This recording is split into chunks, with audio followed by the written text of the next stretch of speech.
failli être victime dans ce tremblement de terre. J'étais à la faculté de technologie à l'époque et j'ai vu des murs tomber, j'ai vu la terre trembler. Et à la sortie de l'enceinte du bâtiment, j'ai vu des morts éparpillés partout et sur la chaussée. C'était dramatique, c'était douloureux de vivre ça.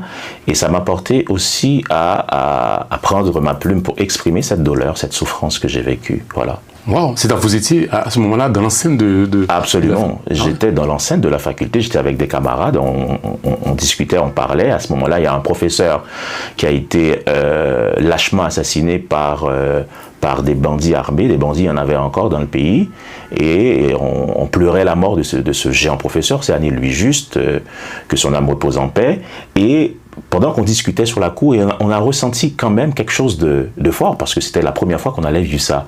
Moi, je pensais que c'était à l'époque les agents de la MINUSTAH qui tiraient sur le bâtiment, mais c'était pas ça, c'était le tremblement de terre.